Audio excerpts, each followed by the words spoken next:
తీవ్రవాదులు ఏదైతే కోరుకున్నారో అదే చేస్తున్నాం మనం. కాశ్మీర్కి సంబంధించి ఇప్పుడు అక్కడి నుంచి పెద్ద ఎత్తున తరలొచ్చేస్తున్నారు. వాళ్ళ కోసం రామ్మోహన్ నాయుడు మీటింగ్ పెట్టారు. ఎక్కువ ఛార్జీలు వసూలు చేయొద్దన్నారు. ప్రత్యేక విమానాలు ఏర్పాటు చేస్తున్నారు అన్నట్లు. అక్కడ మనం చెప్పాల్సింది ఈ టైంలో ఏంటి? కాన్ఫిడెన్స్. ఏం కాదు మేమున్నామన్నటువంటి కాన్ఫిడెన్స్ ప్రభుత్వం ఇవ్వాలి. ఏం భయపడి వెళ్ళిపోవాల్సిన పని లేదు, మీ దావన మీరు ఎంజాయ్ చేయండి, అట్లాంటి దరిద్రుల సంగతి మేము చూస్తామన్నటువంటిది.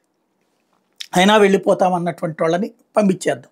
అట్ ద సేమ్ టైం దేశం మొత్తం నిజంగా ఈ టైంలో నిన్న రాత్రి నాకు ఎంత కోపం అనిపించిందంటే, కొంతమంది మిత్రులతో కూడా మనం వెళ్ళిపోవాలి ఇట్లాంటి టైంలో కాశ్మీర్కి చెప్పి మేము వస్తున్నామని. దేశం ఎంతమందిని చంపుతారు వీళ్ళు? తీవ్రవాదులు మొత్తం కలిపితే ఎంతమంది ఉంటారు? ఎంతమందిని చంపుతారు? దేశం నలుమూలల నుండి ప్రజలందరూ పెద్ద ఎత్తున చలో కాశ్మీర్ అని పెట్టుకుని బయలుదేరాల. కాశ్మీర్కి వెళ్ళడం బయలుదేరాల. కాశ్మీర్ అనేటువంటి చూద్దాం. ప్రభుత్వం కనుక 10 రోజులు, 15 రోజులు, 20 రోజులు, నెల రోజులు టైం చూద్దాం. టూరిజాన్ని దెబ్బతీయడం, తద్వారా కాశ్మీర్ని దెబ్బతీయడం అనేటటువంటి ఎత్తుగడే వేశారు. అక్కడ కనబడుతోంది.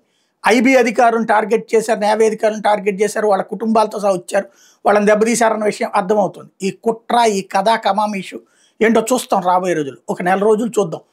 నెల రోజులకి కనుక అక్కడ టూరిజం కనుక పడిపోయి ఇట్లాగే వాళ్ళు కోరుకున్నటువంటి విధంగా మళ్ళీ పాత రోజులకి తీసుకొచ్చి కాశ్మీర్ వెళ్ళాలంటే భయపడే పరిస్థితి వస్తే దేశం నలుమూలల నుండి బయలుదేరదాం. ముందు మన తెలుగు రాష్ట్రాల నుండినే బయలుదేరదాం.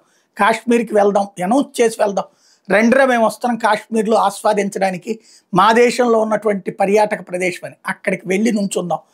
ఒక్కొక్కళ్ళు అక్కడికి బయలుదేరితే అప్పుడు కాదనేవాడెవడు, వద్దనేవాడెవడు, రావద్దనేవాడెవడో చూద్దాం.